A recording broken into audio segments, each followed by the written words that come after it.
Hello viewers, welcome to Shrabanti's kitchen. আজকে আমি তৈরি করে দেখাবো চিকেন রোস্ট।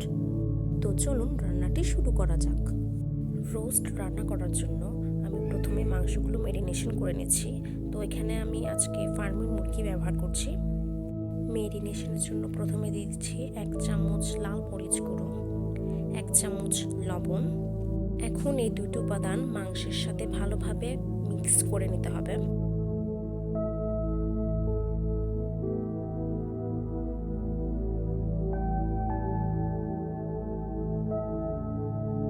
মিক্স করা হয়ে গেলে মাংসগুলো রেস্টে দিতে হবে 10 থেকে 15 মিনিটের জন্য। এখন আমি রোস্ট মশলাটি তৈরি করে নিব। তো এখানে আমি প্রথমে নিয়ে নিয়েছি 1 চামচ পেঁয়াজ বাটা, 1 চামচ রসুন বাটা আর হাফ চামচ আদা বাটা। রোস্ট মশলা দিয়ে দিচ্ছি, রাঁধুনি রোস্ট মশলার রেডি মিক্সটা দিয়ে দিচ্ছি। 1 কাপ দই, টক দই। এখন সব উপাদানগুলো ভালোভাবে মিক্স করে নিতে হবে। পেস্টটি একটু পাতলা করার জন্য দিয়ে দিচ্ছি অল্প পরিমাণ পানি। টমেটো সস দিয়ে দিচ্ছি 1 চামচের মতো। দিয়ে সব উপাদান আবারও ভালোভাবে মিক্স করে নিতে হবে। রোস্ট মশলাটি তৈরি করা হয়ে গিয়েছে, তো এটি আমি এক পাশে এখন রেখে দিচ্ছি। এটি খুব বেশি ঘন হবে না, আবার খুব বেশি পাতলাও হবে না। এখন ফ্রাই প্যানে অল্প পরিমাণ তেল দিয়ে দিয়েছি। তেলটি হালকা একটু গরম হয়ে গেলে দিয়ে দিব মেরিনেট করা মাংসগুলো। এখানে আমি মাংসগুলো 2 ব্যাচ করে ভেজে নিব। মাংসগুলো হালকা তেলে হালকাভাবে ভেজে নিতে হবে কিছুক্ষণের জন্য। তো এক পাশ হয়ে গেলে আরেক পাশ উল্টিয়ে একইভাবে ভেজে নেবেন কয়েক মিনিটের জন্য। ভাজা হয়ে গেলে মাংসগুলো তেল থেকে তুলে নিচ্ছি।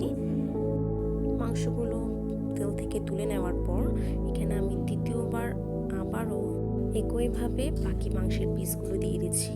একইভাবে ভেজে নিব কয়েক মিনিটের জন্য। ভালোভাবে উল্টিয়ে পাল্টিয়ে ভেজে নেওয়ার পর এখন তেল থেকে তুলে নিচ্ছি।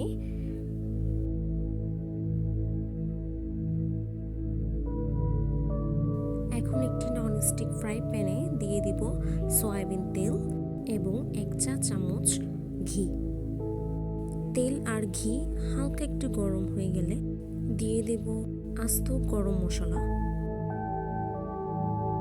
নাড়িয়ে নেওয়ার পর এখন দিয়ে দিব 2 কাপের মতো পেঁয়াজ। পেঁয়াজগুলো ভালোভাবে ভেজে নিতে হবে কিছুক্ষণের জন্য। হালকা করে ভেজে নেওয়ার পর এখানে আমি দিয়ে দিচ্ছি 2 থেকে 3 চা চামচ রসুন বাটা এবং 1 চা চামচ আদা বাটা।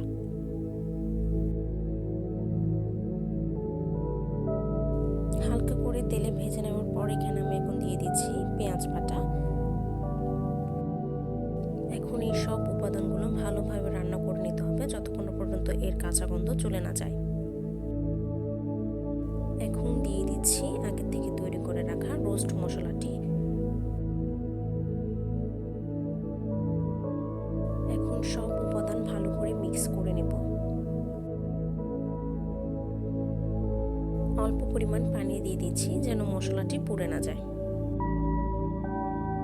সব উপাদান ভালোভাবে নাড়িয়ে নেওয়ার পর এখন আমি এখানে দিয়ে দিচ্ছি 2 চামচ লাল মরিচের গুঁড়ো, 1 চামচ ধনিয়া জিরার গুঁড়ো, স্বাদ মতো লবণ এবং 1 চামচ হলুদের গুঁড়ো। মশলাগুলো হালকা একটু নাড়িয়ে চাড়িয়ে দেওয়ার পর এখানে অল্প পরিমাণ পানি দিয়ে মশলাটি কষিয়ে নিতে হবে।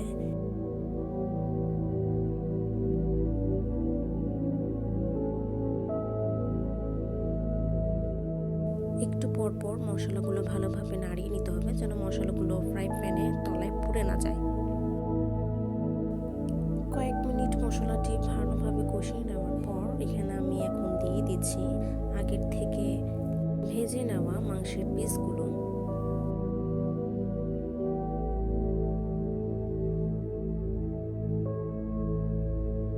মাংসগুলো সিদ্ধ হওয়ার জন্য এখানে আমি দিয়ে দিচ্ছি অল্প পরিমাণ পানি এবং হালকা একটু নাড়িয়ে দিচ্ছি। নাড়িয়ে নেওয়ার পর আমি ঢাকনা দিয়ে ঢেকে দিচ্ছি কয়েক মিনিটের জন্য।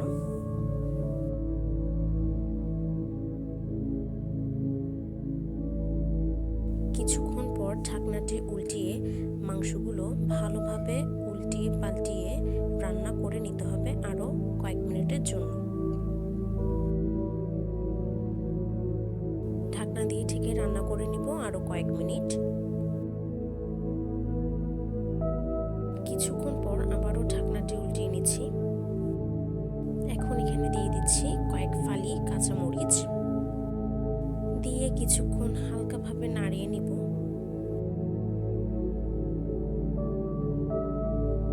এখন দিয়ে দিচ্ছি 1 কাপ পরিমাণ গরুর দুধ, দিয়ে ভালোভাবে নাড়িয়ে চাড়িয়ে নিতে হবে কিছুক্ষণ। এইবার সবশেষে এখানে আমি অ্যাড করছি 2 চা চামচ ঘি, জাস্ট ফ্লেভারের জন্য। ঢাকনা দিয়ে ঢেকে চুলাটি অফ করে দিচ্ছি। তৈরি হয়ে গিয়েছে মজাদার চিকেন রোস্ট। এটি আপনারা পরোটা কিংবা পোলাও উভয়ের সাথে খেতে পারেন। ভিডিও ভালো লাগলে লাইক করবেন এবং সাবস্ক্রাইব করতে ভুলবেন না। Thanks for watching.